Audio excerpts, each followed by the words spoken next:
Yeah, this is going to be different from the usual retreat that you would do because it's more about an exploration into really the core of the Buddha's teaching, which is dependent origination. Dependent origination is the elaboration of the first two noble truths. Right? The first two noble truths are dukkha, suffering, and the cause and conditions of suffering, which is primarily craving. So when we talk about dependent origination from ignorance all the way to suffering, what we're saying is this is how suffering arises due to certain causes and conditions. And we'll explore that, and we'll also explore how do you let go of suffering so that you can experience, or let go of craving so that you experience the cessation of suffering. So that's the transcendental dependent origination. So we have a few days to get into as much as we can, but I have structured this particular symposium in a certain way because I want to talk about the links that a lot of people have challenges really understanding, and specifically bhava, that is being or habitual tendencies, and formations. So formations are very important to understand. Sankharas, very important to understand because that's the way to understand rebirth. That's the way to understand consciousness and how rebirth arises, not only moment to moment, but from one lifetime to another. People may not believe it, but we have been around here for a long time. Samsara. Samsara is beginningless. The Buddha tried to look for a beginning, a first cause to samsara, and he was unable to find it because he kept seeing repeated patterns of different actions, different behaviors, different situations, and it just became tiresome.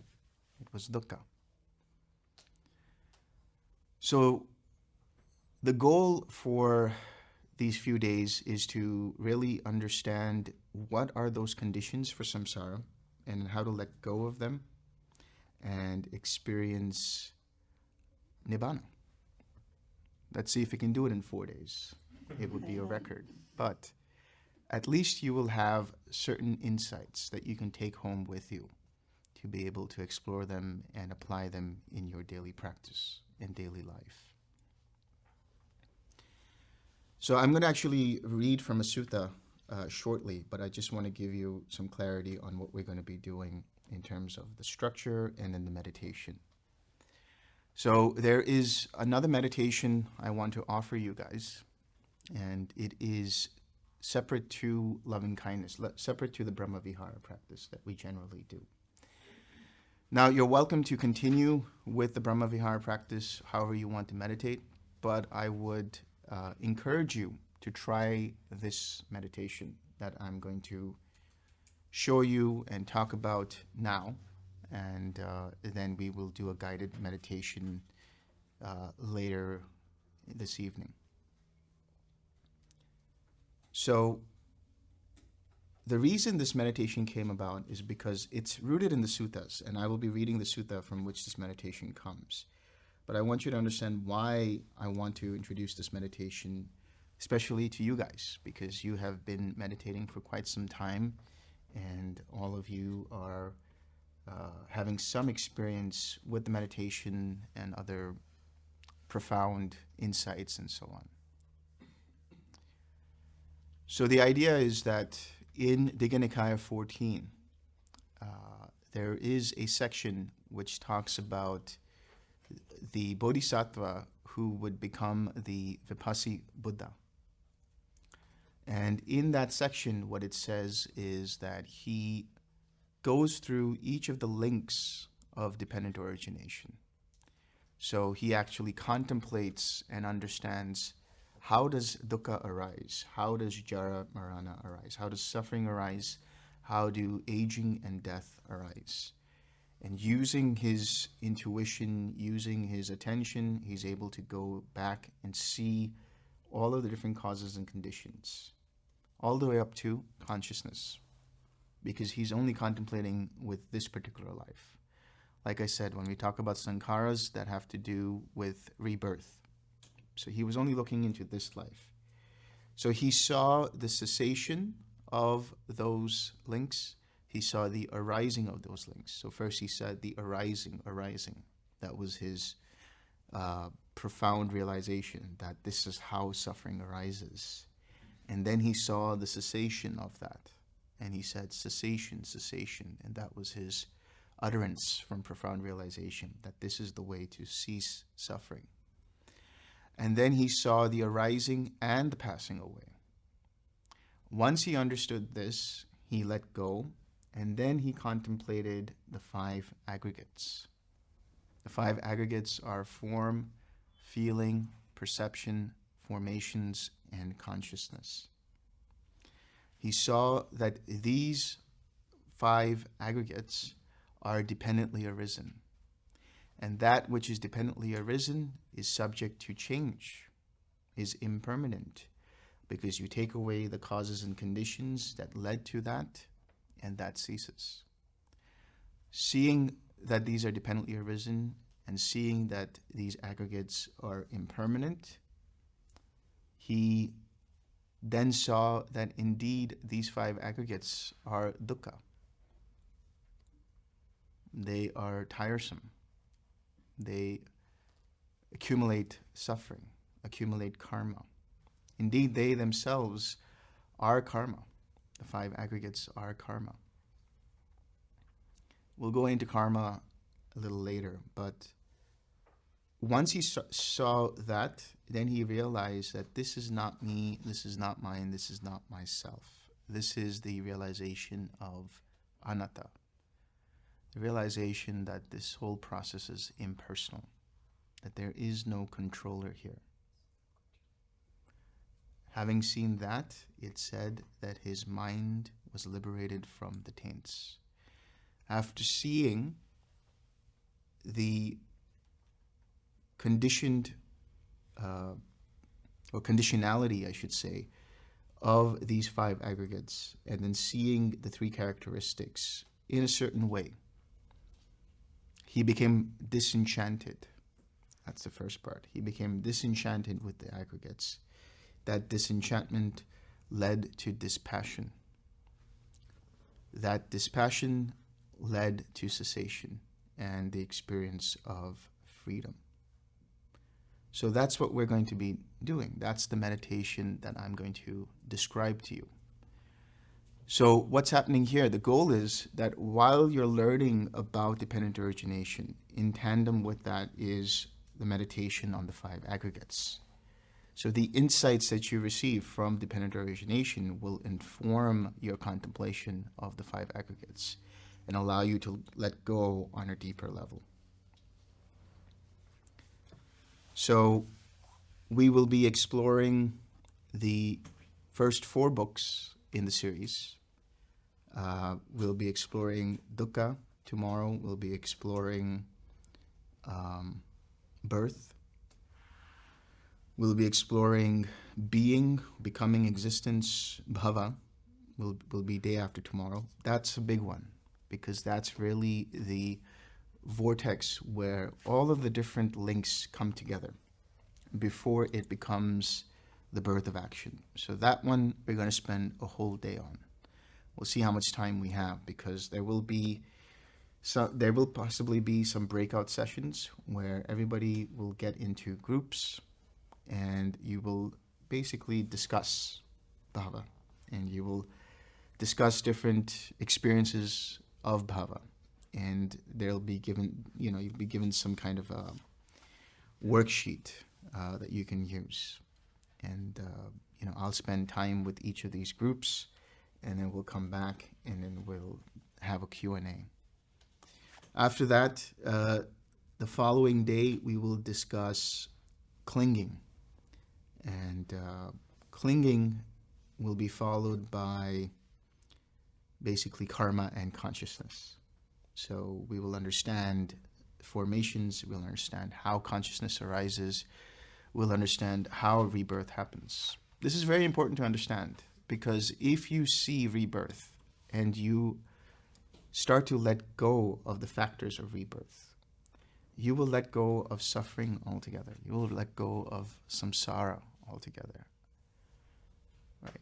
So you have to be tired of samsara in order to let go of it. So you have to keep seeing this until your mind becomes disenchanted. That's the key. If there's one takeaway from this, is to understand how to experience disenchantment. Because there's still some things there that the mind is enchanted with. Right? Craving might be let go of. Aversion might be let go of. But there's still conceit. And the goal here is to let go of conceit. Because based on conceit, everything else arises. This I, this me, this mine. From there, the craving arises. From there, the aversion arises. From there, restlessness arises. Ultimately, it's due to ignorance, because the mind has lack of mindfulness, lack of clarity to be able to be present, to have presence of mind, to be able to see in that moment that this has nothing to do with a me. This has nothing to do with a self. So the goal is to be in that space all the time. Right? So that's what we're going to explore these next few days. So in terms of practical stuff, before I go into this, yeah, I see already people are taking notes. That's good stuff. You're encouraged to take as much notes as you want. This is partially a silent experience where for the first part of the day it will be silence. So there will be meditation time. There'll be time to just be with yourself, do some sitting practice, do some walking practice. Then after lunch, we'll get into discussing dependent origination. And there'll be opportunities to ask questions. Now, when it comes to questions, please make sure that the questions are relevant to whatever it is that I'm discussing, right? And as much as interesting as it might be, please don't hog the time for questions. There will actually be an entire section of time where we will just dedicate to questions and answers, usually towards the end of the day. Oh yeah, and we will have a special guest who will take us all to hell. Hopefully not literally. That will happen after I discuss karma and consciousness in the nighttime. It'll be very spooky. Did we get the dry ice, by the way? No. We didn't get the memo. No? Oh, wow.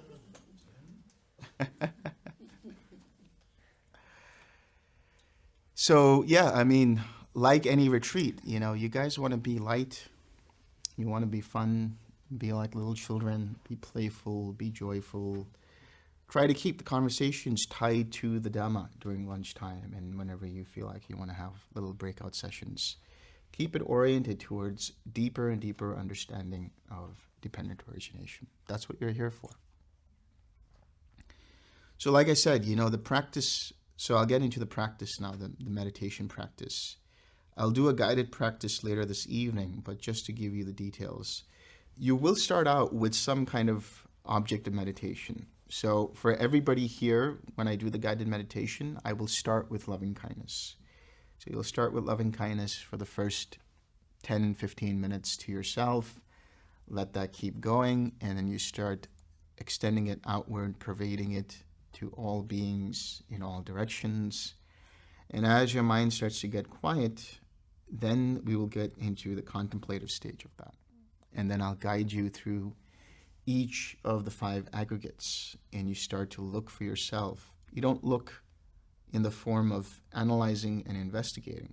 Just look through the process of whatever is arising and understanding it to be, conditionally arisen, understanding it to be impermanent, suffering, and not worth holding on to as me, mine, or myself. So that would be the basic practice. And then with the walking or whatever it is you're doing, I would like you to just stay present in your mind and notice what's happening in terms of how is your mind identifying with something that's going on. What are the thoughts that are arising that is causing the mind to say that this is mine, or that this is myself, or that this is me? And if you can see that in 6 art, let it go, and just come back to a spacious mind. That will be your everyday practice for the next few days. So when you're doing the walking practice, notice what thoughts are arising. Notice how your mind is attuning to whatever is going on. Stay with that emptiness of self. Stay with that awareness of anatta. Stay with seeing that there is just clarity and nothing else. But if your mind starts to wander and starts to take things personally, starts to identify with them, starts to see that this is mine, this is me, this is myself, 6 art. Let that go. Come back to that clarity. Right? Come back to that clarity of not self. So I'm going to read the sutta from where I basically base this meditation on. So just listen carefully, and I'll try to explain it along the way.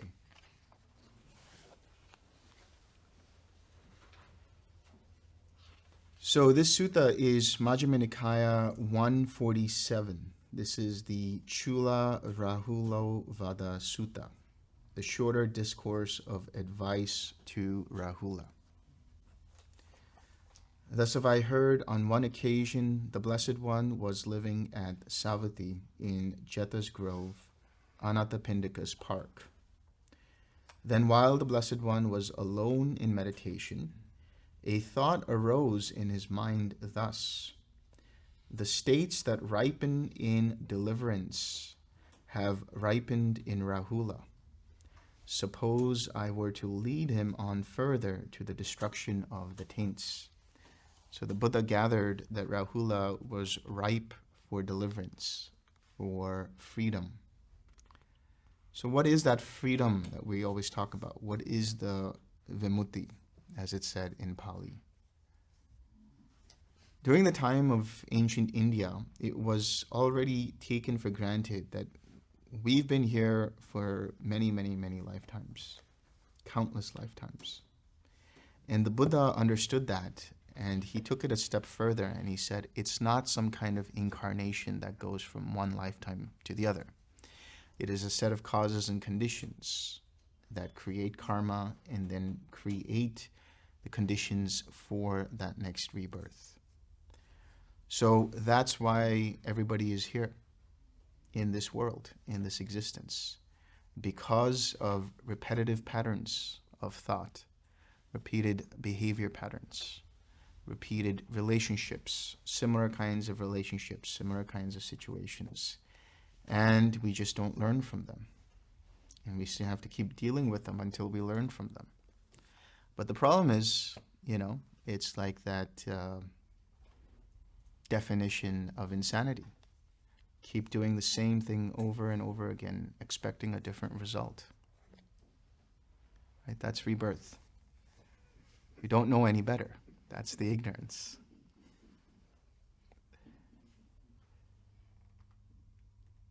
But once you understand it, now you have the tools. You've done this practice for a long time. Some of you, decades. You understand how this practice works. You understand how the 6 R's work. You understand how dependent origination works to some extent. Now is the key to applying that in every moment. Now is the time to do that. Because ultimately, what are you doing this for? Why are you meditating? What are you meditating for? You could probably spend your time doing something else, but you decide to meditate. Why? Because it's peaceful, because it brings you joy, because it brings you clarity of mind, gives you better focus, helps you with your anger issues or depression or whatever it might be. These are all side benefits to the practice. As you'll see tomorrow when we talk about dukkha, meditation is a preparation for death.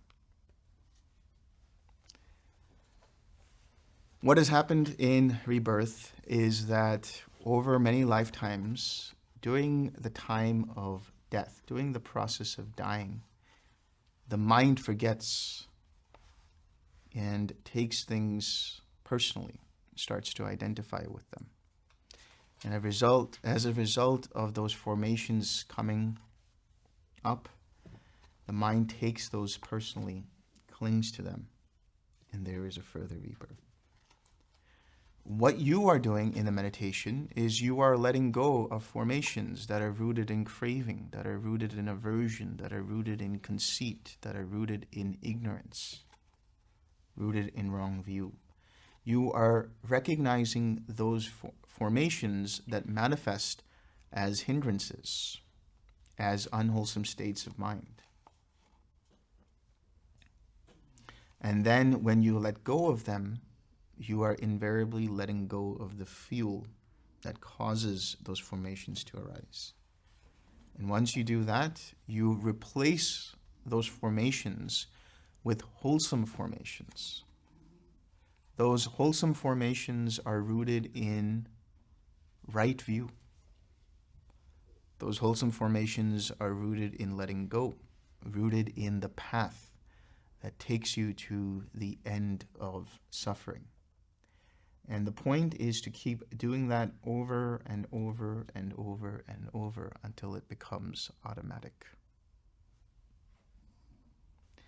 And it only becomes automatic if you continue to recondition the mind in this way. So the more you do that, the easier it will become when it's time to let go in the final moment. When you let go in the final moment, there will be no more fuel for rebirth because you will have seen all of that and you will 6R all of that. But that can only happen if you've been doing it as a lifetime practice. This is why there is the emphasis, not only in Buddhism, not only in the Dhamma, but in any spiritual tradition, that the 5 basic precepts are always there, right? It's because you continue to be wholesome. Because that understanding was there. That the more you are wholesome, the more you are able to generate wholesome states of mind, the more automatic that becomes. The more automatic the mind inclines towards the wholesome. And you start to let go of the unwholesome, bit by bit by bit. Right? So that's why when somebody is generous, somebody is grateful, somebody has loving kindness, has compassion, is forgiving, and all of these things over long periods of time in their life, the things that arise in their mind just before they go, before they leave this life, are all of the happy memories of being generous, all of the happy memories of being a good person, of being wholesome. That invariably uplifts the mind, and that allows the person to let go. But because there's still identification with those wholesome states of mind, it takes them to a better destination, but still within the purview of samsara, which means there is still some inherent dukkha there, as we'll see. But ultimately, the goal is to get off of the wheel of samsara. Because at some point, you will realize that you've been doing this over and over and over again, and it becomes tiresome. So if you start to let go to the point that you have experiences that allow you to drop the fetters bit by bit by bit, and ultimately drop conceit, and then invariably drop ignorance, then you won't have any identification with what arises in those final moments of death. This is the purpose of the practice. So you eliminate rebirth altogether. That's why, I don't know how many of you know Venerable Metananda, but he's a very dear friend of mine. And I experimented this practice on him. I asked him to try out this contemplation practice and see what you think about it. And he said, this is, you know what you should call this practice? The destroyer of conceit.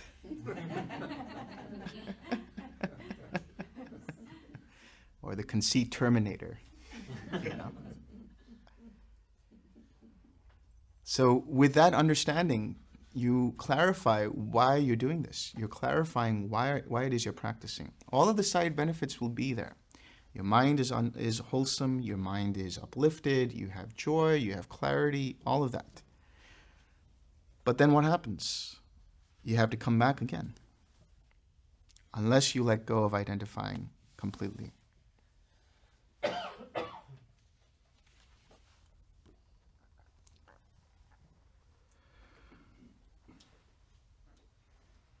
Then when it was morning, the Blessed One dressed, and taking his bowl and outer robe, went into Savatthi for alms. When he had walked for alms in Savatthi, and had returned from his alms round, after his meal he addressed the Venerable Rahula thus, "Take your sitting cloth with you."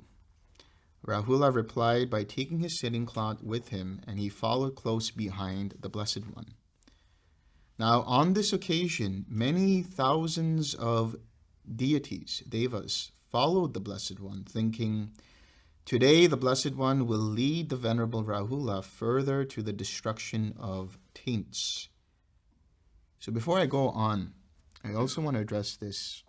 So the Buddha understood that the states that ripen in deliverance have ripened in Rahula. What are those states that have ripened in him that allow the mind to completely let go?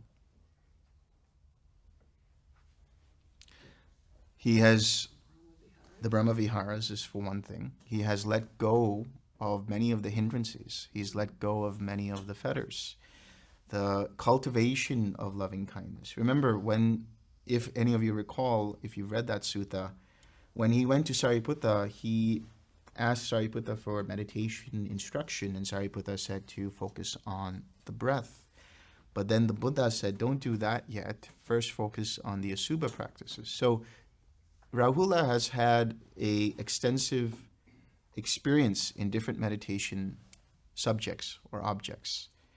And because of that, he's let go of identifying with the body, or at least understanding that the body is not me, not mine, not myself, through the Asubha practices. He's done breath practice, he's done that. He's done all kinds of practices within the purview of the Dhamma. But the other states that have ripened in him is, along with the cultivation of loving kindness, along with the cultivation of compassion, along with the cultivation of joy, and along with the cultivation of equanimity, he has started to experience a deeper level of disenchantment. That's the first step. That's the key to let go completely. So that is dependent upon seeing things as they actually are. In the Pali, this is known as Yata Bhuta Jnana Dasanam. Yata Bhuta means things as they actually are, or things that have come to be as they actually are. And Jnana means knowledge. Dasana means vision.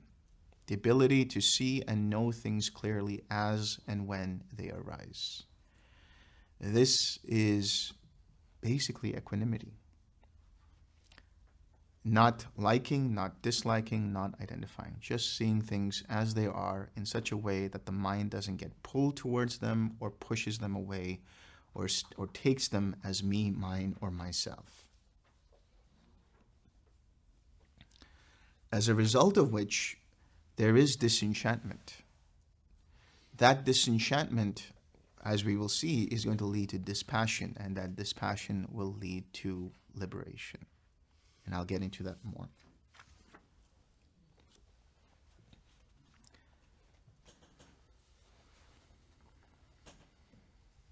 And so the devas that were there, the thousands of deities that followed him, thinking, today the Blessed One will lead the Venerable Rahula further to the destruction of taints. Uh-oh. Yikes. Then the Blessed One went to the blind man's grove and sat down at the roof of a certain tree on a seat made ready. So the devas that were there, the footnote about this says that these devas were relatives in a past life or past lives of Rahula in different lifetimes. And they were there to basically witness something great, which is Rahula becoming an Arhat. And we'll see how that happens.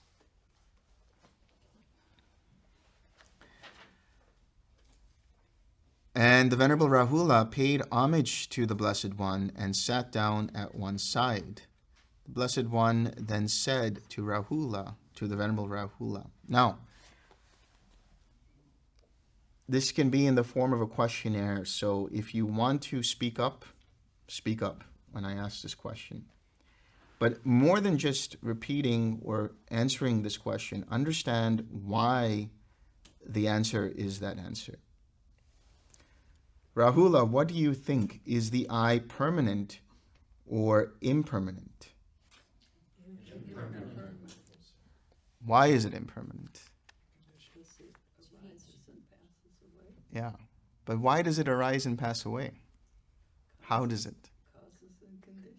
Right. We don't see it, but the I is always changing in every moment. Right? The I, you might have had better vision in the past. Right? But as you age, it starts to weaken. Maybe for some it strengthens, who knows? But it changes. It's subject to change due to causes and conditions. Therefore, it's impermanent.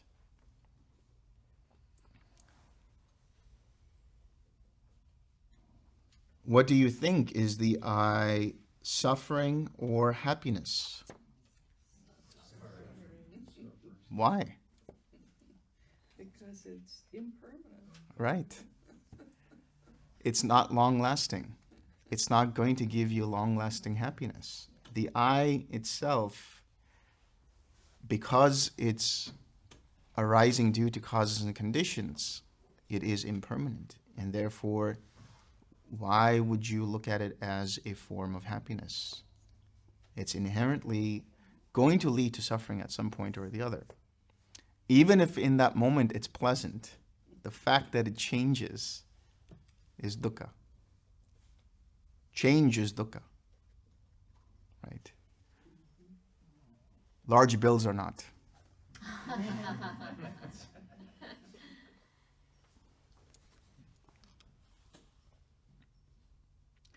Is what is impermanent, suffering, and subject to change fit to be regarded thus? This is mine, this I am, this is myself. No. Why? First of all, let's understand what is he referring to when he says, this is me, or this is mine, this I am, this is myself. He's invariably talking about the notion of a self. So in ancient India, there was this idea of a self, the Atman. That's why when we talk about anatta, that is anatman, that which is not self. It's not talking about there is self or there is no self. Let's put that aside. Let's understand what this notion of self denotes from the understanding of ancient India. In ancient India, the idea of a self was that which is permanent and that which is a source of happiness and that which is all-pervasive. That is the self. That is the true self, as it would be called. And there were different philosophies in India that interpreted that notion of self in different ways. But this was the basic idea. So using that understanding, you're taking that as the touchstone, and you're trying to see and measure all of these different experiences and ways through which we experience existence. So we talk about the I. We've said the I is impermanent because it's subject to change, dependent upon causes and conditions. And because of that, if it is pleasant, it will change to the unpleasant, and therefore it is suffering. If that's the case, how could you say that this is self, using that notion or concept of self? It's not fit to be regarded as this is mine, this I am, this is myself. So then he asks, so now that's the I, right? That's the sense base of the I. Then he asks, what do you think? Are forms permanent or impermanent? Why?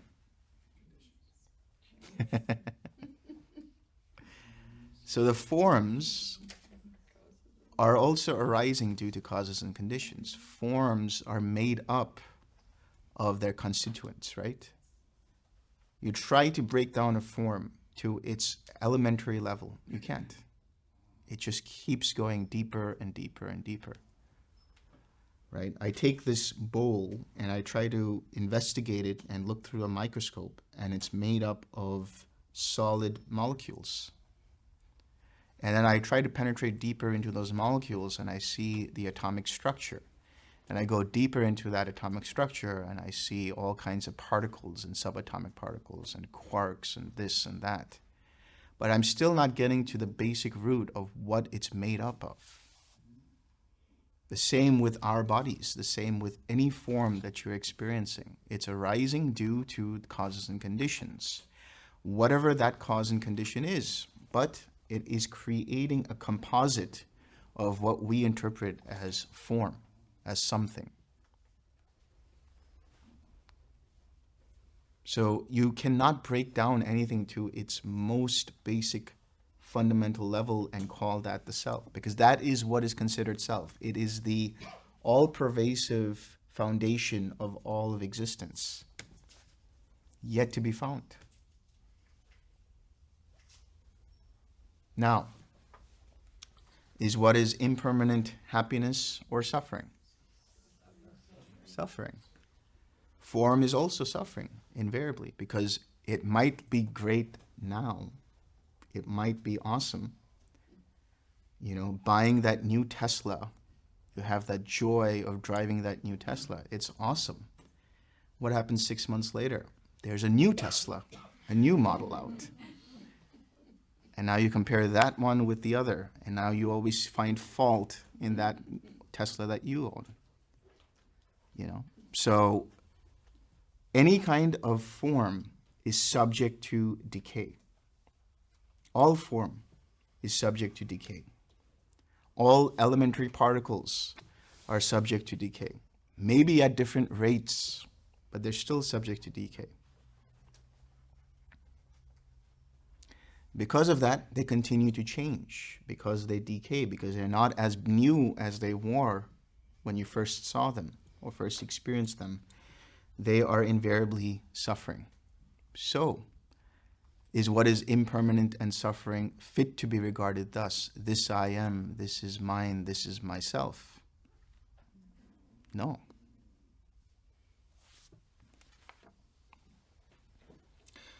What do you think? Is I consciousness permanent or impermanent? Impermanent. Why?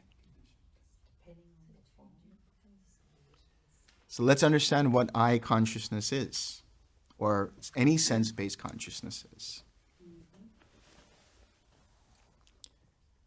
It's the meeting of the eye and Yeah. the form and Yeah, that's right. That's what creates contact. contact. So consciousness depends upon, or sense-based consciousness depends upon, contact between the sense base and its object. So first we talked about the I, and we understood the I is impermanent. It's dukkha, and not to be regarded as self. Then we looked at the object, which is the form, in relation to the I, and we saw that too is subject to change, impermanent, and not fit to be said as myself. Now, if the I consciousness is dependent upon these two things that are impermanent, could you say that I consciousness is permanent? Anything that is dependent upon that which is impermanent is invariably impermanent. So is what is impermanent suffering or happiness? Suffering. Why? Because it changes. It's not long-lasting. That I consciousness that we experience at the level of contact, which is probably going to be the next thing we'll talk about, but that contact arises because of attention.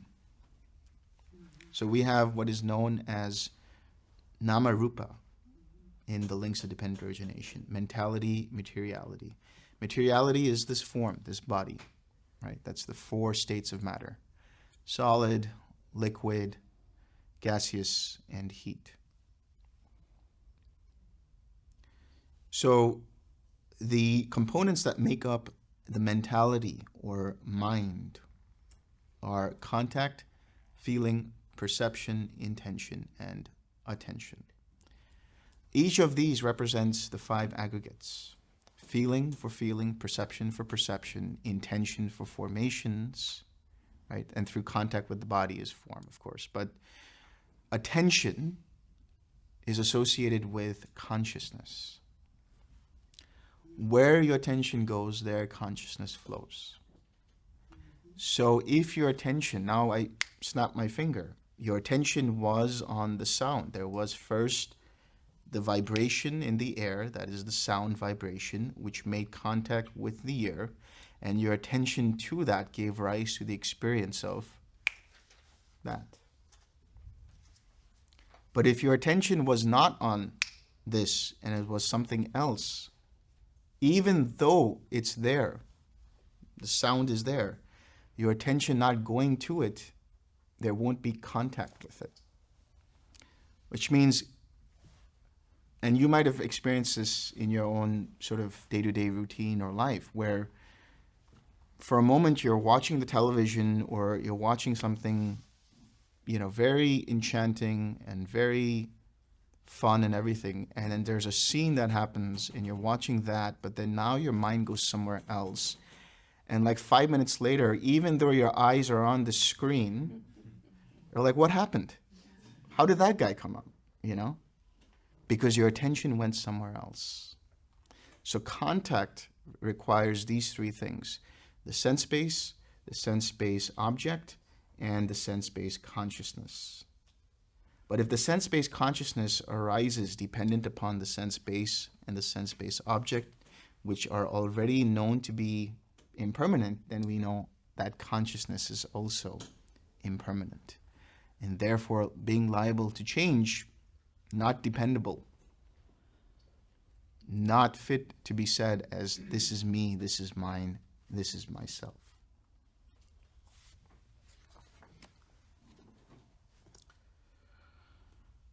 What do you think? Is eye contact permanent or impermanent? Impermanent. So why is eye contact impermanent? It's conditioned. What is contact conditioned by? Six sense bases. So what are the six sense bases? Eye, ears, nose, tongue, body, mind. In the case of here, we're talking about eye contact. So eye contact is dependent upon the eye faculty. But if the eye is impermanent, then obviously the eye contact will also be impermanent. And it is, what is impermanent, suffering or happiness? Suffering. Because it continues to change. Your attention continues to go from one place to the other. Your attention is scattered. That in itself is dukkha, actually. The mind is in so many different places. The mind can only do one thing at a time, but somehow it feels like it's still scattered because your attention goes here, here, here, here, here, here, and it feels like it's in different places at the same time. So attention itself is also dukkha. So can you say that this eye contact is me, mine, or myself? No. Because that contact arose due to causes and conditions that had nothing to do with you. Now, yes, there's an intention of paying attention to something else. Like right now, you're seeing me. So there's contact with this form.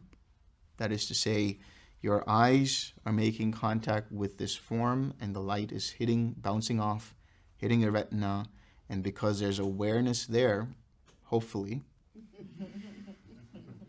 you're able to actually see me and you're able to make contact. Now, you might be seeing right through me. If you're paying attention, that's great. But maybe you might be pretending to pay attention and your mind might be somewhere else.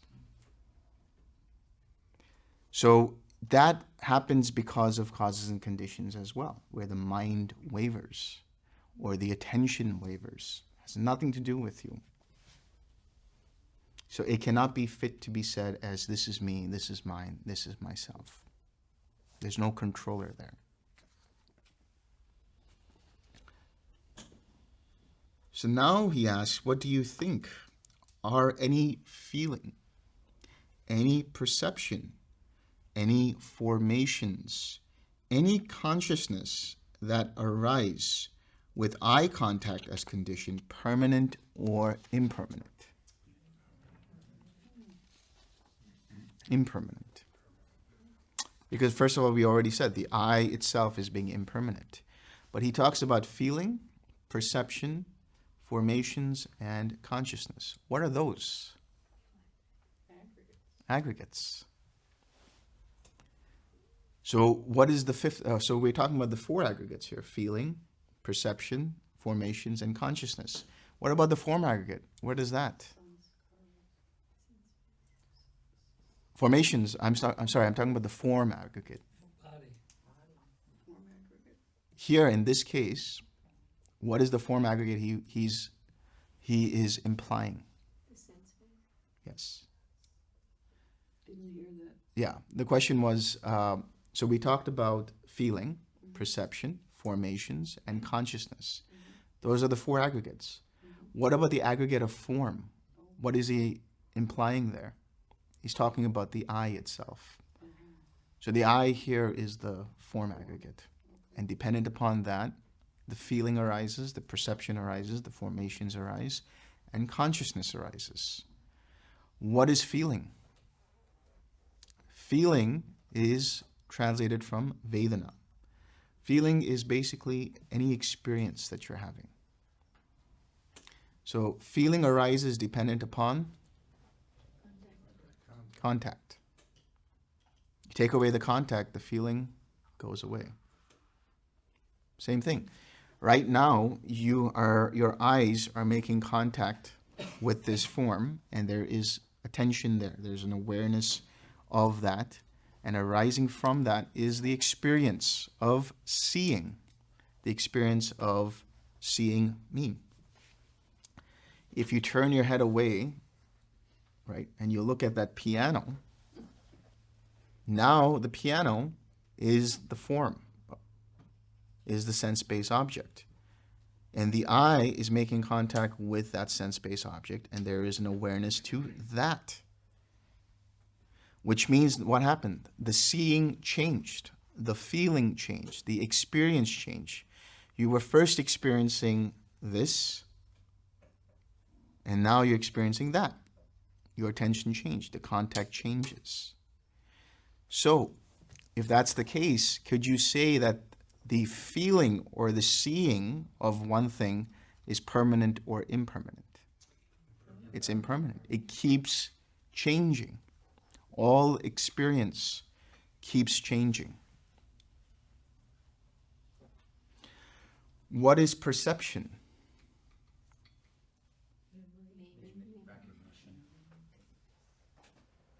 Perception is the ability to recognize or recognize, in the sense that it's rooted in memory.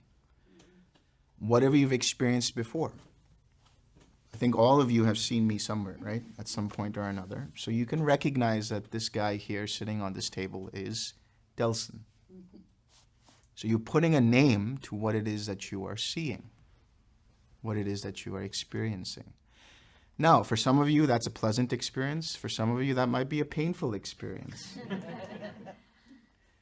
So the pleasant experience, knowing it to be pleasant, is the perception.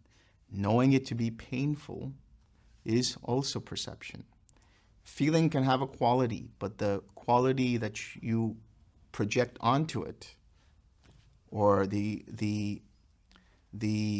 idea of what you think it to be, is the perception. So this is rooted in concepts, in ideas, in memories, in things that you've learned. That's perception. So for those of you that when you are seeing me, it's a painful experience, over time, hopefully, it'll start to become pleasant as you get to know me. So that means that that experience changes. The perception changes. Therefore, that perception is impermanent. So when that perception is impermanent, it is suffering. Now, that perception of whatever it is that you see, and you say that this person is so-and-so, or that person is so-and-so, or this experience is so-and-so, that continues to change. Right? So it's impermanent and so on. But how is it changing? It's changing due to causes and conditions. For those of you who are having a pleasant experience of seeing me, somebody spreads a rumor about me. And the mind listens to that. And now it changes the perception. It filters the way you are perceiving me. But you didn't choose to do that. It just happened because you heard it. And now that it's there in the mind, it's there as a memory, and now the perception is there. It's added into the concept and perception of whatever it is that you're experiencing as pleasant, painful, or neutral. So you didn't control it. That's not you. It arose due to external causes and conditions, or even internal causes and conditions. For example, if you think about somebody, or you think about a situation that was unpleasant in your life, and your mood is crummy, you feel angry, you feel upset, you don't feel so good, and you think back to that memory, even if it was a happy memory, there is some level of perception that makes it unpleasant. That memory.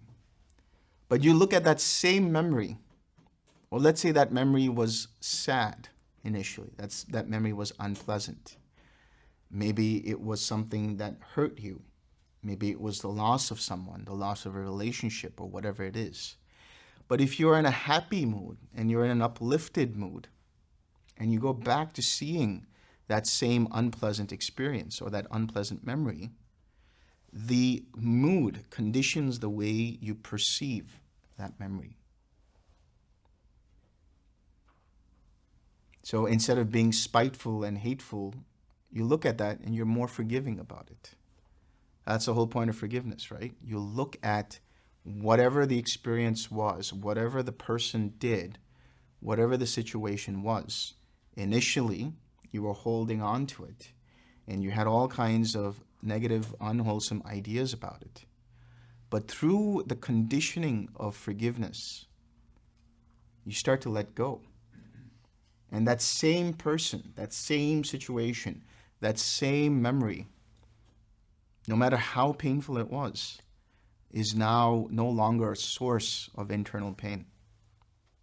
Now there's compassion for it. Now there's understanding for why or how that arose. And there's ultimately equanimity and acceptance about whatever it is that happened. So perceptions continue to change. Perceptions are not related to any kind of self as me, mine, or myself. Now, formations, sankharas, the big one. Sankharas are threefold. There is bodily formation, there is verbal formation, and there is mental formation. Due to contact, formations arise. Certain formations will arise. So you will start to see, as we explore dependent origination, that these links are not just linear, but they are interconnected, interdependent, and they feed back to other links prior to them. So the contact arises. As a result of that contact, certain formations come up. And what are formations? Formations are carriers of karma. They facilitate the arising of karma from previous choices and intentions. So these formations, if they are bodily, they're related to the inhalation and exhalation. They're related to different bodily processes. There's ayu sankharas that are related to the longevity. Those continue to change dependent upon the contact with the environment and the genes and so on. When we talk about verbal formations that allow you to express, to reflect, to think about what it is that you are experiencing. And that continues to change. And then mental formations allow you to feel and perceive. These formations are like synapses that allow you to experience the world in whatever way it is. Now, if those formations are conditioned by ignorance, or if they're conditioned by conceit, they're conditioned by craving, conditioned by aversion, conditioned by wrong view, your awareness dependent upon those formations will also be rooted in that craving, in that conceit, in that ignorance, in that wrong view. And so whatever it is you experience is conditioned by that consciousness, whatever it is you have that attention towards. So formations arise simultaneously or seemingly simultaneously, and they arise at a rate that is incomprehensible. Right? When I do that, there was so much contact going on there. The sound vibration, kept hitting the ear, and there was attention given there constantly, but it looks like one fluid experience of a snap. It's broken down to contact, feeling. But along with that, formations, allowing you to experience that. And so from those formations, this consciousness arises. If that consciousness is dependent upon those formations, and those formations are dependent upon things that are impermanent, that whole scheme of things is all impermanent. There's no controller there. Formations are also dependent upon your intentions. Now the thing is, the mind takes those intentions and closely, strongly identifies with them. I chose to do that. I decided to do that. That was my decision. That was my choice. I intended it. Intention also is impersonal. What you think are the choices that you've made are only because of the matrix of causes and conditions that were available to you in that time and space. They are limited by whatever was available, the illusion of choice. It can only give you so many choices. And based on those choices, the intention arises to do this or that. But the problem is the mind says, I did that. I chose that. That was conditioned by inclinations from the past. Those choices are now almost automatic. Okay, I'm going to give you 3 choices. I want you to raise your hands for ice cream. How many of you like chocolate? Raise your hands. Oh, good. All right, chocolate it is. How many like vanilla? How many like strawberry?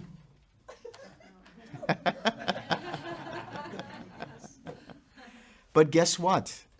There's only chocolate and vanilla available. Now, which one will you choose? It's like a fate worse than death. Right.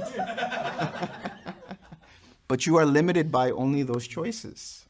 You might like something, you might choose something, but those choices might not be available to you.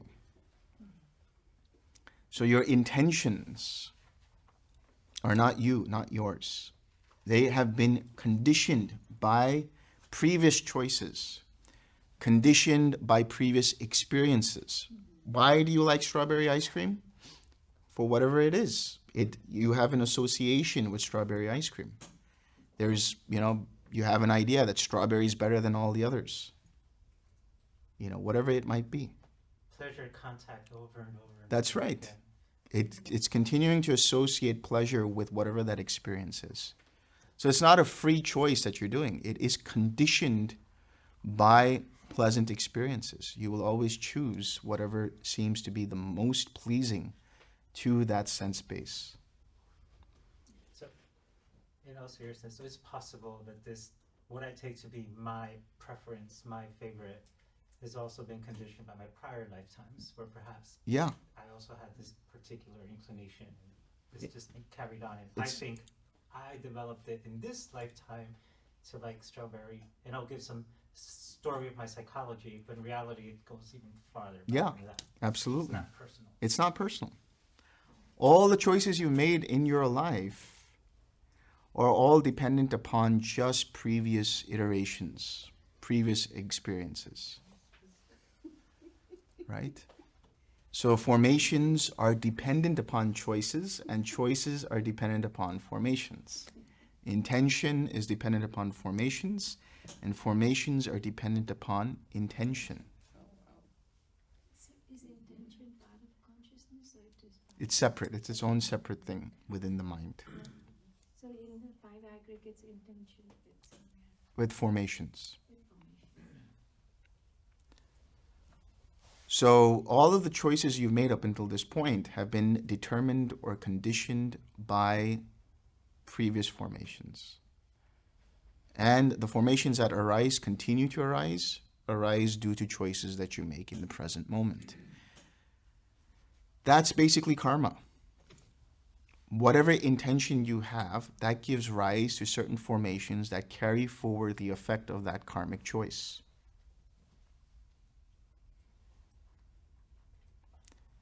So whatever you choose to do with intention, whatever it is, that gives rise to certain formations, and then those formations continue to strengthen that particular choice whenever that choice is present in any given moment. That's why if I asked you, do you want strawberry or chocolate, you go with strawberry, because you've continued to make that choice over and over and over again. But if you recondition the mind and try to like chocolate, as hard as it seems, as impossible as it seems, the same way, if somebody's mind has been unwholesome for a long time, and they continue to make wholesome choices using the 6 R's, you have to 6R the strawberry ice cream and replace it with chocolate ice cream. I feel a certain bias in this time.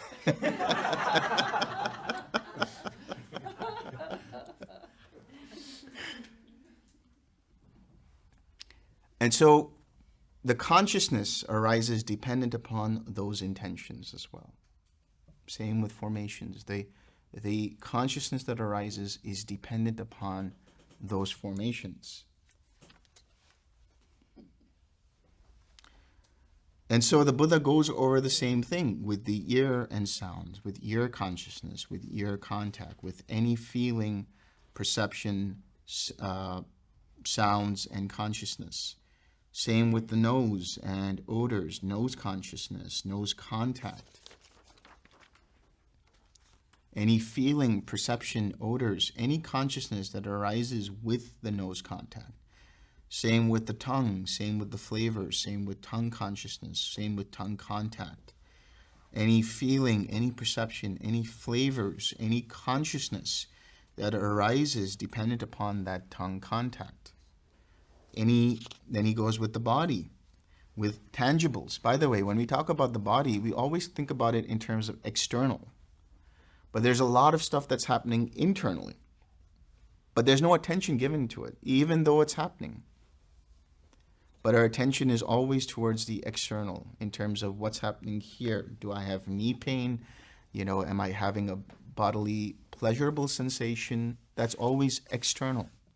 But internally as well, right? You always have some kind of internal bodily contact that can happen. That could be a stomach ache. That could be butterflies in your stomach, So anything related to the body in relation to feeling, perception, formations, consciousness, all of that again is impermanent. So he's going through each of the 6 sense bases, right? And we understand the eye is impermanent. We understand the ears are impermanent. We understand the nose is impermanent. We understand the body is impermanent. The tongue is impermanent, and so on.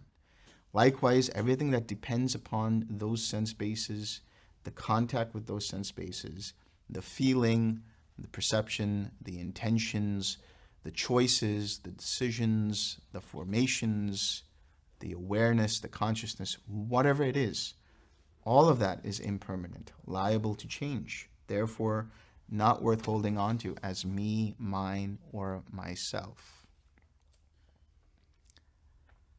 So what this is the Buddha is taking each of these sense bases as form.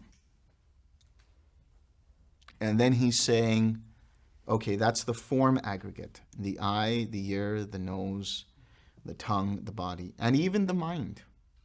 And then he's saying the feeling dependent upon these aggregates. And he's going through each of these. And then you're able to see that even those are impermanent, liable to change.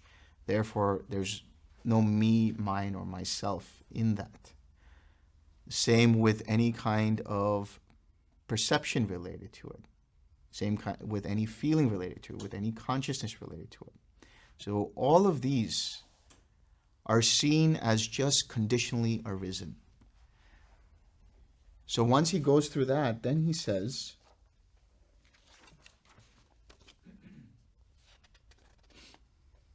then he says, or rather the sutta says, he says this, seeing this, Rahula, a well-taught noble disciple becomes disenchanted with the eye. So we take the eye as an example. Disenchanted with forms, disenchanted with eye consciousness, disenchanted with eye contact, and disenchanted with any feeling, any perception, any formations, any consciousness that arise with eye contact as condition. He becomes disenchanted with the ear, disenchanted with sounds, disenchanted with ear consciousness, disenchanted with ear contact, disenchanted with any feeling, any perception, any formations, any consciousness that arises with ear contact as condition. He becomes disenchanted with the nose, disenchanted with odors, disenchanted with nose consciousness, disenchanted with nose contact, disenchanted with any feeling, any perception, any formations, any consciousness that arise with nose contact as condition.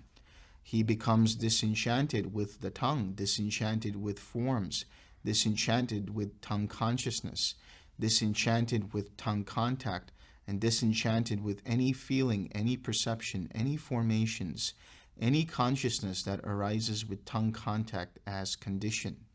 He becomes disenchanted with the body, disenchanted with tangibles, disenchanted with body consciousness, disenchanted with body contact, and disenchanted with any feeling, any perception, any formations, any consciousness that arise with body contact as condition. He becomes disenchanted with the mind, disenchanted with mind objects, disenchanted with mind consciousness, disenchanted with mind contact, and disenchanted with any feeling, any perception, any formations, any mind consciousness that arises with mind contact as condition. Disenchantment. That's a very big thing. Disenchantment means that you have had enough. It's not aversion, it's just, this is enough. All experience seems to be new. All new experience seems to be new. But actually, you've had that experience over and over many countless lifetimes. You just don't know it. You just don't see it. The mind just forgets due to ignorance. There is a veil of ignorance, a very thick veil of ignorance. But you don't have to see rebirth or past lives in order to see that you've had this experience over and over and over again. You just have to look at your own life in this particular life, right? You just have to see the number of relationships that you've had that continue to be similar, and how tired do you get about that? Or the different patterns of behavior, the different patterns of thought, doing the same thing over and over and over again until you become tired. That's really the important thing here. You have to just become completely disenchanted with it. Now, I'm going to use strawberry ice cream as an example again. Are you disenchanted with it yet? I'm completely enchanted. Yeah. Alas. Alas. But if I give you strawberry ice cream. If I give you strawberry ice cream over and over and over again, and I say you can have a lifetime supply of strawberry ice cream under the condition that you eat it for breakfast, lunch, and dinner, and nothing else but strawberry ice cream. From the day you get it to the day you pass on, you will have only strawberry ice cream. How does that sound? Maybe okay for the first decade, and then and then I'll probably start being a little Yeah, that's disenchantment. That is disenchantment. Is that the ultimate been there, done that? That's right. Been there, done that. That's disenchantment. But that's with anything in life. Even the Dhamma. Even the Dhamma. So disenchantment is the ability to realize that, okay, I've done this before, so why is the mind holding on to it? Like, this has happened before. Let me let go of that. So from that disenchantment comes dispassion. Yeah. Sorry, I guess in disenchantment. So would I be correct to say the fact that I continue to be enchanted by whatever it is also not me? Like, there are causes and conditions that keep me enchanted. Like my karma till now keeps me enchanted with lots of things, and all I can do now is recognize that I'm still being pulled by these things and start letting go, and Yes. and eventually, because I might be misspeaking here, but I can't like choose to be disenchanted. I just keep working. It's a natural causes and conditions. progress. Yes. I try to create causes and conditions that'll eventually lead. Yeah. But there's that one cause and condition that will lead to that, and that is the Dhamma itself. In other words, out of ignorance, a person chooses to eat strawberry ice cream throughout their whole life, not knowing that there's something better, which is chocolate ice cream.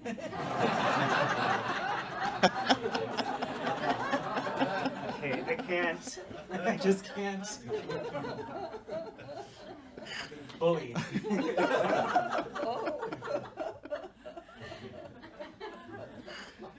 It's a bully. It's a bully. My perception of you just changed. Exactly, I told you. I told you.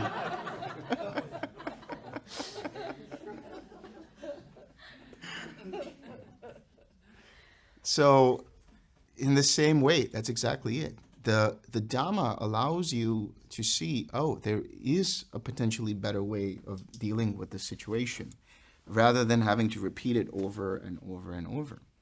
And that is essentially encapsulated in the process of the 6 R's, in the process of right effort. That's what you're doing.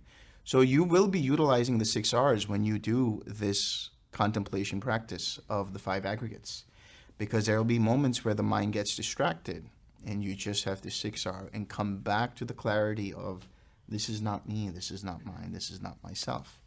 Now that's not a mantra practice. You're not using it as a mantra. You're just in the clarity, in that awareness of anatta. Just resting in that. It's likened to the quiet mind. It's likened to where the mind is utterly just spacious and quiet.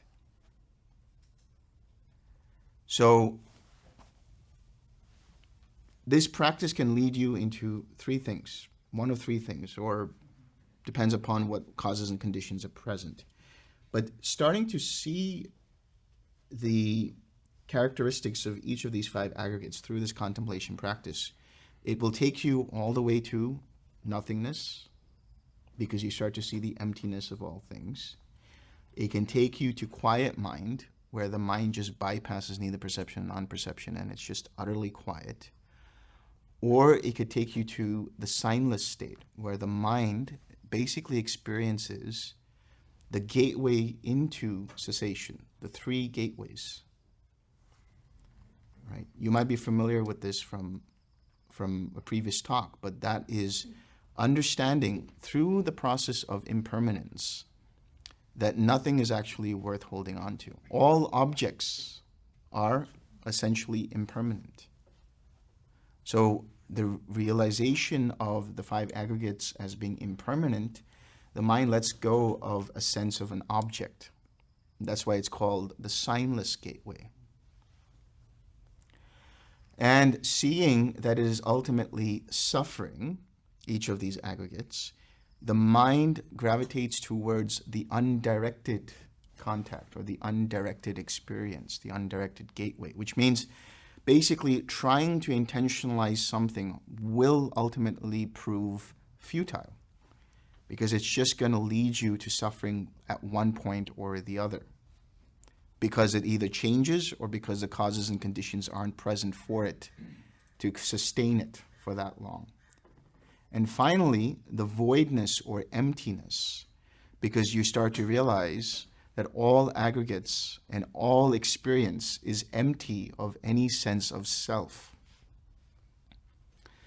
Realizing this, you get into that state of signless awareness of mind, signless collectedness of mind, where the mind doesn't want to take anything as an object. It just is there.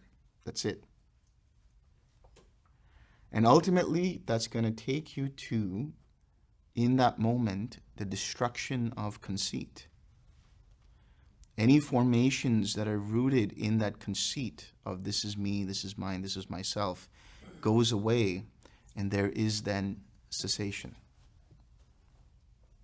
So wherever it leads you, nothingness or quiet mind or signlessness, ultimately it's bypassing everything, allowing you to be there, and you continue, just keep letting go.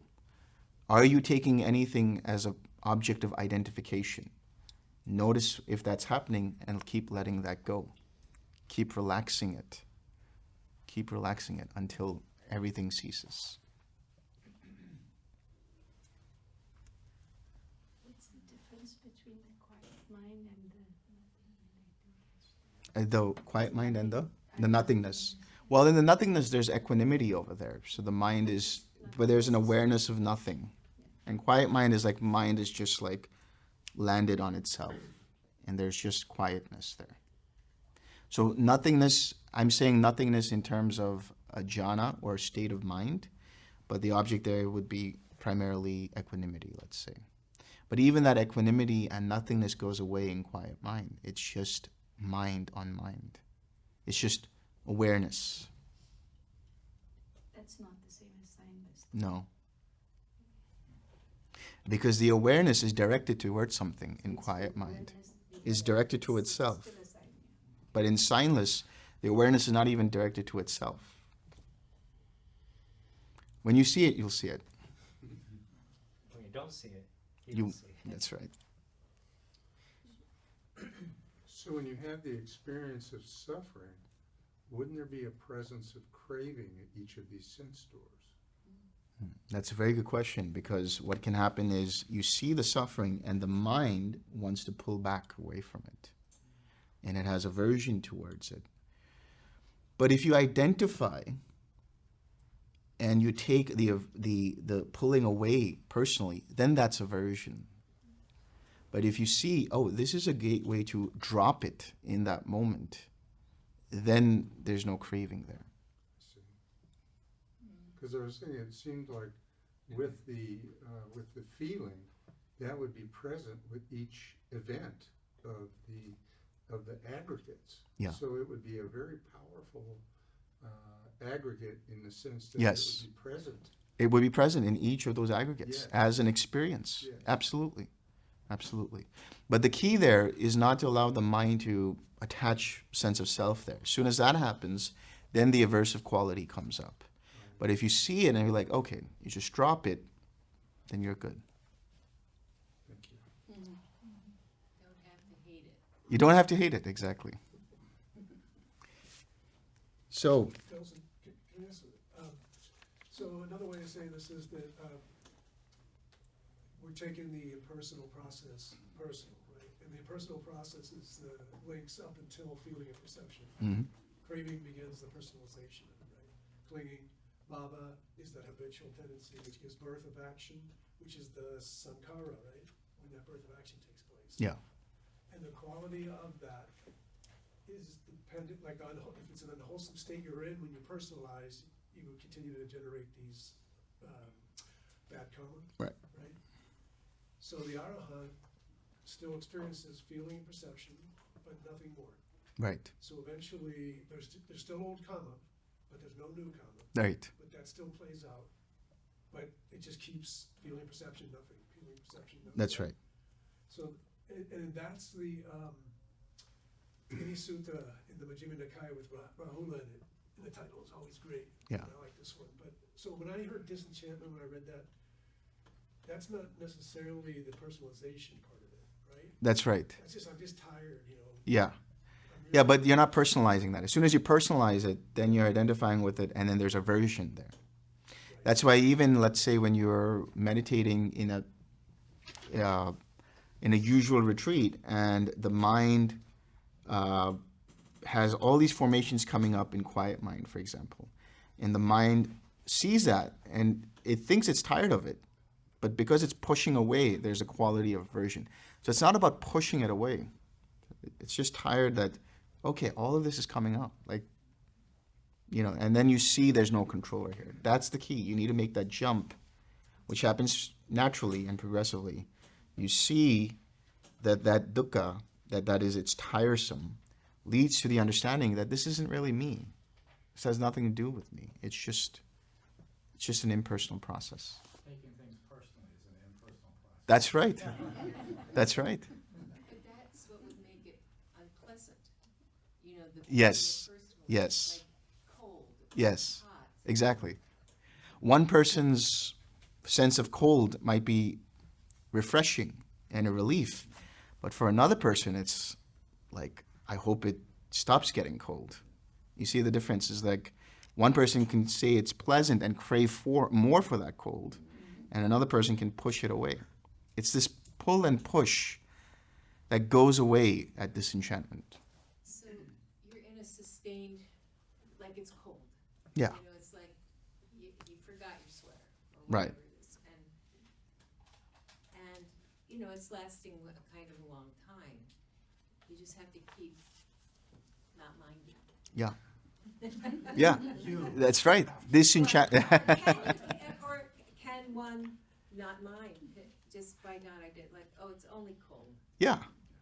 Yeah. Because you're feeling and perceiving it's cold, and it is a painful experience if, the mind is not gravitated towards having a cold environment. But anything further, latching on to it and saying, I wish this stopped. It shouldn't be cold. It shouldn't be cold. Yeah. How dare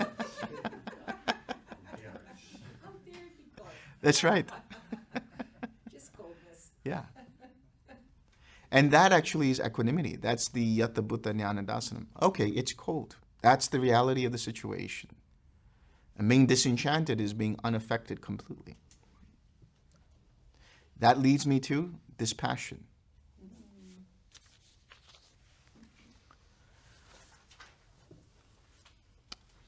Being disenchanted, he becomes dispassionate. Dispassion. So dispassion comes from the word viraga in Pali. And viraga can mean a couple of things. So V here is like non or no or un, like it's not that. And raga can mean passion, or it can also mean color. You aren't adding any color to that experience anymore. It is whatever it is. So these three, equanimity, disenchantment, and dispassion, they are states that are always interdependent.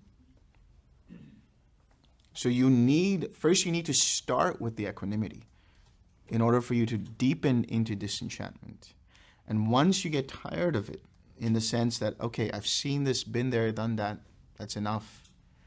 Now you don't add any more color to it. Now you don't add any projections onto it. It is whatever it is. It will keep coming. And even if your attention is on it, the attention doesn't have any quality to it. It's seeing through it. It's literally seeing right through it. And eventually, through that dispassion, where the mind is basically in a bubble. So the dispassion itself is like a secure sort of wall that doesn't allow anything to penetrate it. Everything that comes up just bounces off of it. Whatever comes up. It's the Teflon mind, the non-stick mind. Nothing sticks to it. Everything just glides through. That's the dispassion. Yeah. There's a question on like timing, because when you read the suttas, it always says like they become disenchanted and dispassionate, liberation. But I'm assuming I can have disenchantment, check, and then I might be in a dispassion for a while before. I mean, like how quickly does the sequence happen? I guess that's what I'm asking. Or are these more like stages? I got through disenchantment, but now it'll take me a few more years to get through. It's all dependent on how much you let go. And what I mean by that is just allowing it to happen, not trying to control the process. The more you let go of controlling the process, the easier it happens. So the disenchantment will ultimately lead to dispassion, where the mind just is okay.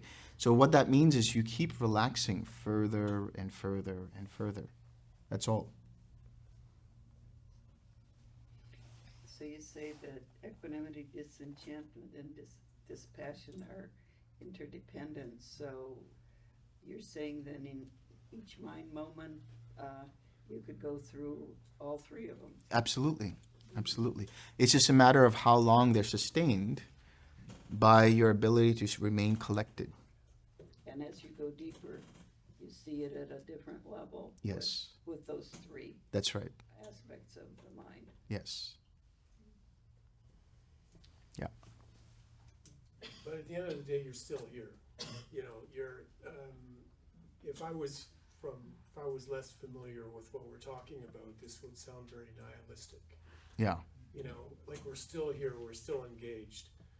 We're still doing whatever it is we do. You're writing books, I'm doing whatever I'm doing, and, you know, we're engaged in doing well in whatever it is, our vocation, our families, our lives, our relationships.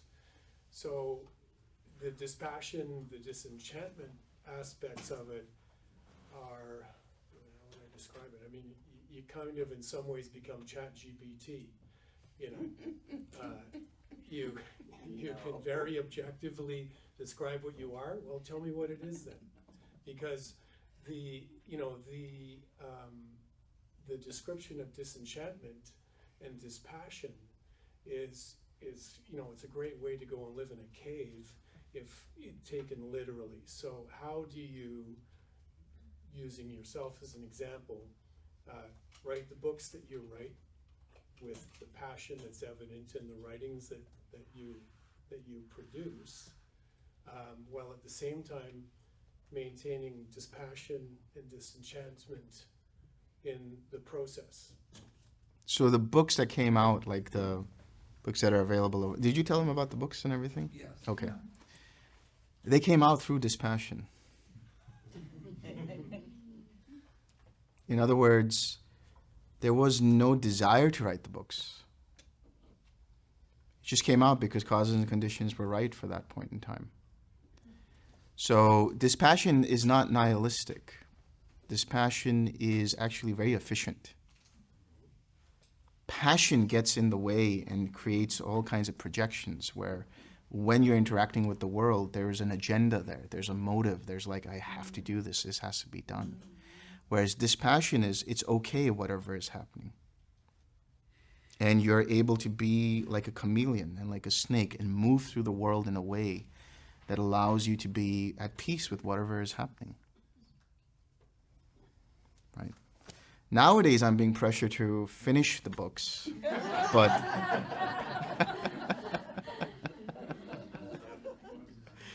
but I still have dispassion towards all that.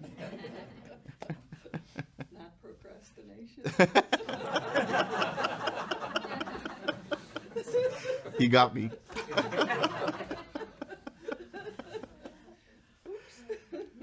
So disenchantment allows you to be not necessarily fully, but at least to some extent, to a large extent, unbiased. So that's what I'm saying when you say you see reality as it is. There's no like projection of what I want. It's more about taking into account everything that's happening in that moment in relation to this mind-body mechanism and others around it and the situation. What would be the not necessarily the most ideal, but for lack of a better word, ideal for that particular scenario.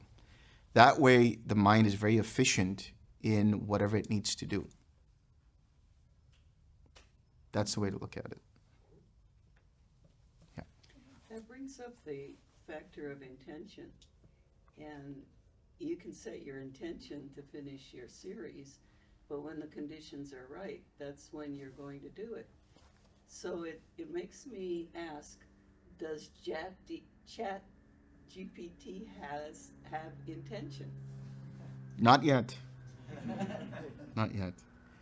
It has causes and conditions that allow it to experience whatever is happening. But there's no intention because it can choose not to answer, but not yet. It hasn't chosen not to answer yet. Aha. You see?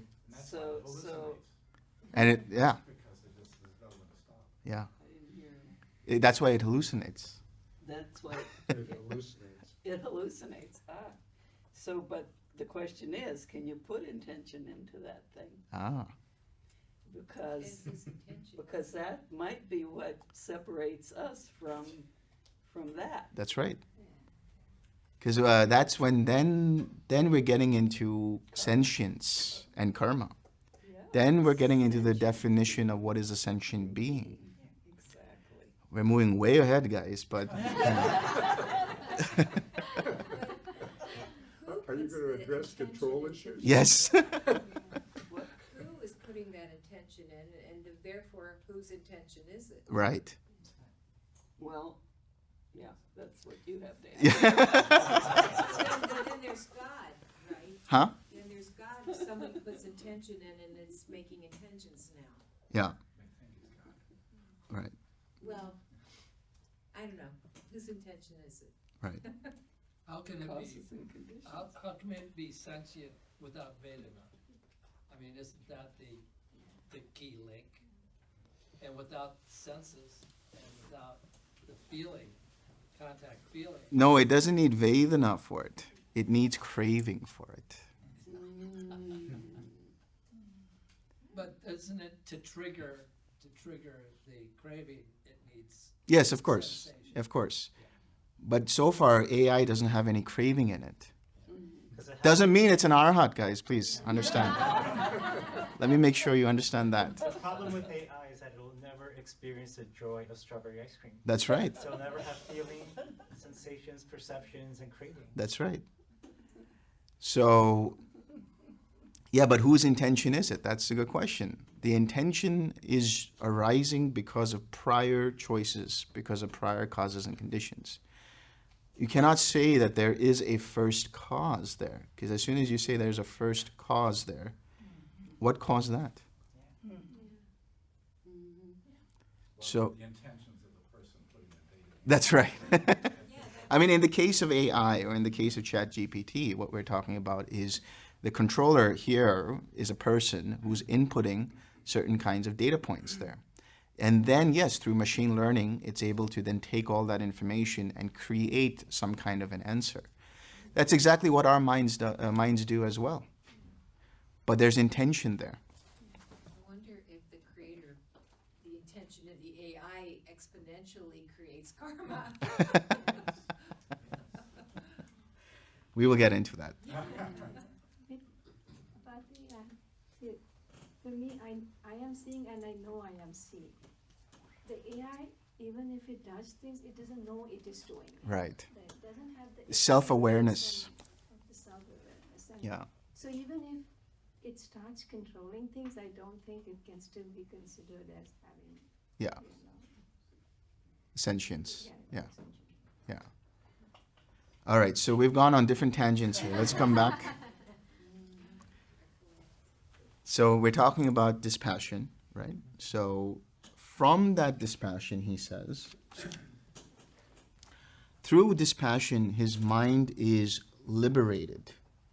When it is liberated, there comes the knowledge it is liberated. He understands birth is destroyed, the holy life has been lived, what had to be done has been done. There is no more coming to any state of being. That is what the Blessed One said.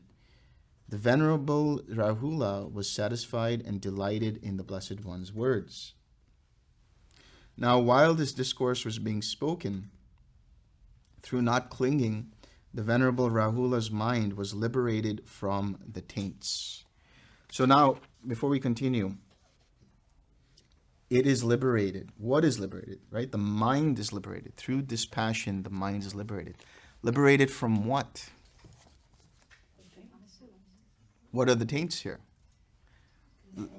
Liberated from sensual desire, liberated from the desire for being or not being, and liberated from ignorance. These three are what keeps the machinery of samsara running. So the idea through this practice is to let go of sensual desire in relation to these five aggregates, is to let go for the desire to become, to be, or the desire not to be also. To be or not to be, right? That is the question. And ignorance. What is ignorance here? Ignorance of the Four Noble Truths, right?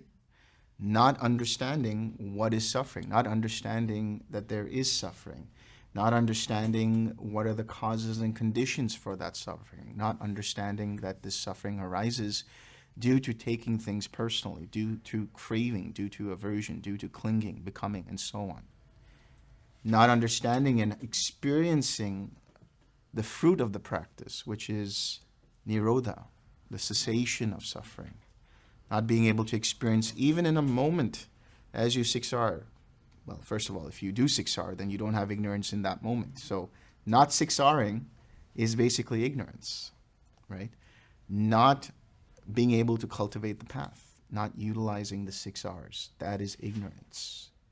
Every time you do use the 6 R's to let go, every time the mind gravitates towards something, you are actualizing the Four Noble Truths in that moment. So that is how you let go of the ignorance. Once you let go of that ignorance, the mind stops identifying, so it doesn't have a desire to be or not to be. And it doesn't have a desire to accumulate sensory experiences. Because it finally understands, this is not me, this is not mine, this is not myself. Now that happens bit by bit as you continue to 6R. And you will notice over a period of time, you've already noticed probably in your own lives, as you've been doing this practice over a period of time, that you don't take things seriously anymore, or you don't get as angry as you would before, or you have better clarity and mindfulness to be able to recognize when anger arises or when craving arises, and you're able to let go of it. And in some cases, there is no anger at all, and there is no craving at all.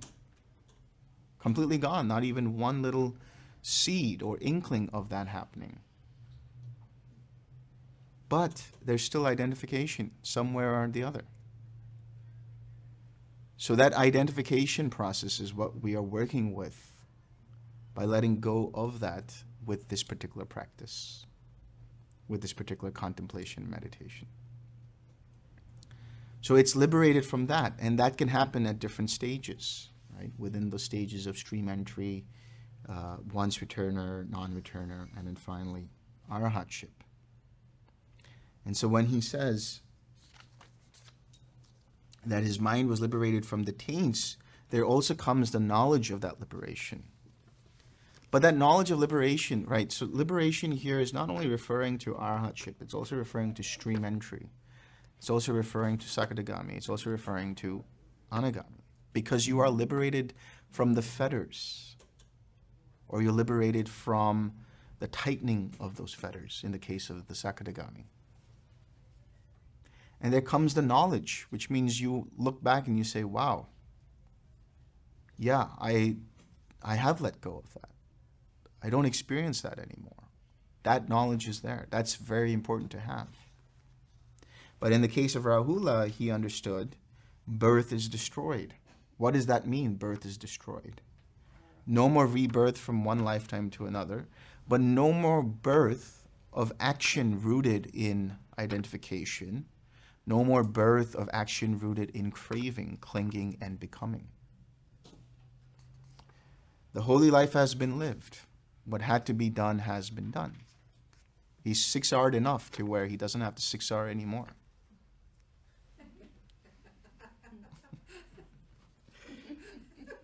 No more strawberry ice cream. That's right.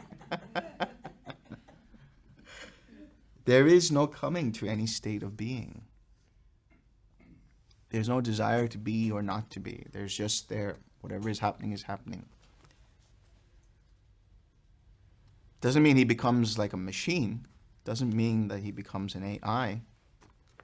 Right? It just means that he has understood that any kind of motivation that has an intention of craving leads to further states of existence. So what he's letting go of are those conditions. When we talk about bhava, you'll see what I'm talking about. But those conditions that allow the continuation of further existences. You had a question? Yes. I'm control. The idea of control, is that connected to the idea of self? Like myself is the controller. Yes. And if you lose that idea of anybody being in control, it helps disengage that conceit. Yes. Yes.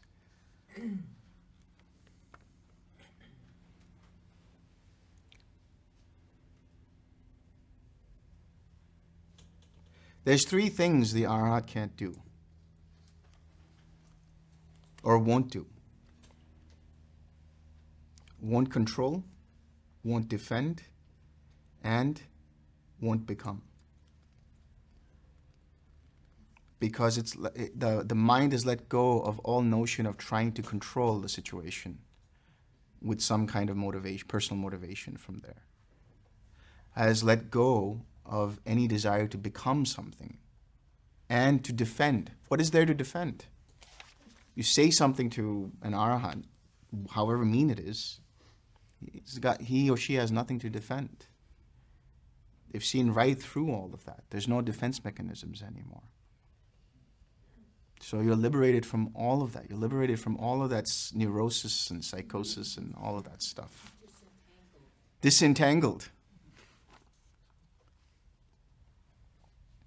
And in those many thousands of deities, there arose the spotless, immaculate vision of the Dhamma.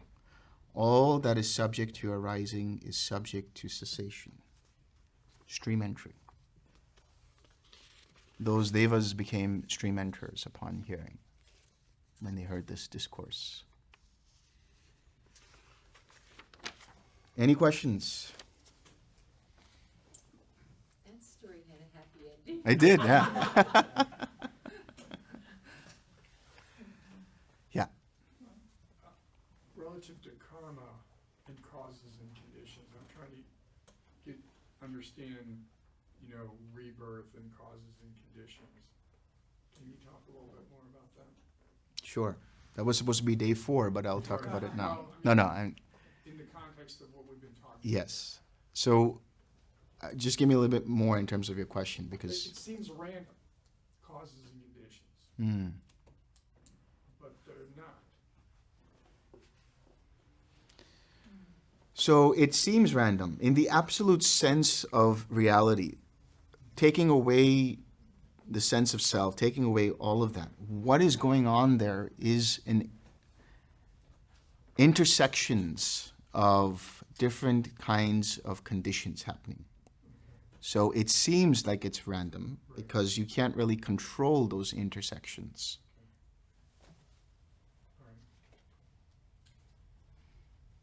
So those intersections of energy or exchanges of different choices and intentions, they might seem random, but there is some kind of structure to them.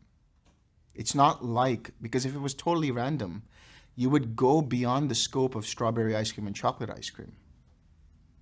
You'd go beyond and get Rocky Road.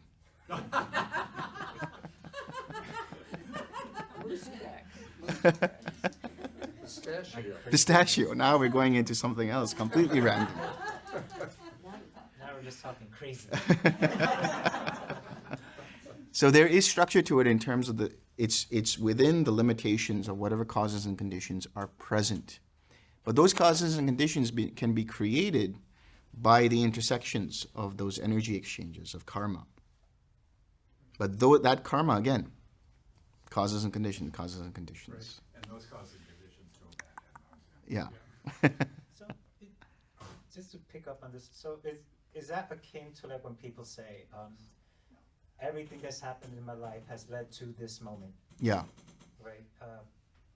All causes and conditions, everything that's happened in my life, all my choices, everything that's happened to me, good, bad, trauma, blah, blah, however people want to describe it. It's almost like we can say causes and conditions when we look in retrospect, right? But the idea is, looking retrospectively, I see how I'm here today, how these choices came about today, and Buddhism is now the next step is let go of that craving so that you stop creating the sorts of causes and conditions. Not that'll make you happy or sad or miserable, but you let go of the causes and conditions that'll keep you being reborn. That's right. Over and over and over again. That's right. So the causes and conditions there are the fetters, basically, and the hindrances that the mind starts to attach to or pushes away. So, and they only come in whenever the mind starts to interact with them. When there's an interaction of craving and clinging and becoming, then propagate and continue to proliferate those same causes and conditions over and over and over. Feeds back into Yeah. formations. And Again, it just happens again, over and over. So the whole idea is to break that cycle using the Dhamma. Yeah. First you, then you, then you. In another class on right effort, it was discussed that we have free will because we can choose to abandon the unwholesome and run with the wholesome. And in your talk, you were just saying something along the lines that we actually have an illusion of choice. That's right. I never said that there is free will. I said there's a conditioned will. And is that because the illusion itself is an illusion, so there's actually no one to have free choice? I'm saying that because that choice is only limited by whatever is available, first and foremost, and second, conditioned or dependent upon whatever behavioral tendencies arise to incline towards a particular choice. So that will or that choice is always going to be conditioned. So But we might make bad choices, but might they still be free choices? if you make bad choices, are those free choices? Yeah, yes. No, those are still conditioned by previous actions that you've taken before. But what happens is you stick a wrench in those gears. That is the Dhamma. That is understanding that there are better choices to be made. Then you're reconditioning. That's why I'm saying it's not you're free from those conditions. You're reconditioning them to make better choices. Choices rooted in the practice. So that whatever choices happen later on, after a prolonged period of making those same choices rooted in the Dhamma, that they automatically or almost automatically incline towards wholesome choices. But somewhere along the line, we've got to choose to make those wholesome, better choices. That's right. That's right. But that is only because you have that condition of the Dhamma available to you, that you can make that choice. If you didn't know it, you wouldn't be able to make that choice. That's wisdom. Yeah. I guess sometimes the choice is 6R. Yeah, that's it. That's the free choice there. Yeah. Yes. You spoke about 6Ring all the way to the end of conceit and craving. But would you not say that it is the case that especially in the deepest layers of those, you cannot control or relax anymore, and it's all about dispassion? Yes. Right? Because even the act of relax is a sense of Yes. something controlled. You bring a very good point, because when you're in the signless state, the moment you try to relax something, you're out of it. So people who've been there recognize what I'm talking about. Yes. So in the very seeing of that, the mind relaxes it. Anything beyond that, and now you're in the process of identifying with it. Thank you for bringing that up. That's a good point. Yeah. No, Francis. Yeah. Just about the intention, it seems that if we consider an infinite network of causes and conditions, we can try to trace back an intention to its starting point, but there's no starting point to any Yeah. intention. So the notion of intention is just arbitrary. Yes. Yes. So it doesn't even come From me. from Yeah. before my birth. Yes, exactly. It's a concept that the mind is used as a way of interacting with this world. So there's not even a choice to follow the Dharma. It's just, it happens. Well, there is always a choice there, actually. The reason is because the choice is conditioned by seeing that this could be a way out, and that is conditioned by the desire to escape from suffering.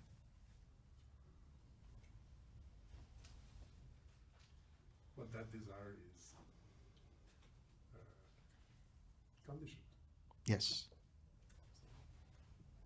And like sentience, I mean, we see even a worm being sentient because it avoids danger. Yes. And seeks for life. Yes. So that's the will we're looking at. Yes. So it's always conditioned. Always conditioned. So there's no choice anywhere. There's no choice anywhere. But if you want to be very meticulous about this, there's always a choice to either, once you are introduced to the Dhamma, there's a choice to ignore it. Or there's a choice to try it out. Or even that. Yeah. Yeah. There's no unconditioned choice. There can't be. Right. All choices are conditioned, but it doesn't mean there is no choice. It's just when we think of free choice or free will, we think of unconditioned. Yeah. Yeah. There is no unconditioned anything. Yeah. Doesn't make the conditioned choice any less valid. That's right.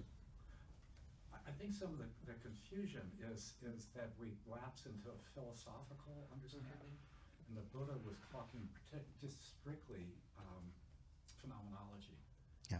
So you can have it feels like unconditioned, what's unconditioned, etc. Yeah. Philosophically, it doesn't work, Yeah. but phenomenologically. That's what I'm referring to about like the mind wants to get out of suffering. That's what it's really all about. So it's going to choose whatever it thinks, based on what it's hearing, is going to allow it to go out of suffering. That could be the choice to take drugs. That could be the choice to go into alcoholism. That could be the choice to do other things like that. Or, getting introduced to the Dhamma and trying that out. That's also a choice. But that, yes, it is conditioned by the desire to remove suffering. So practically speaking, whatever choices you're making, see if that choice is letting you let go of suffering or adding to the suffering. Even decision to letting go is a choice. That's right. Yes.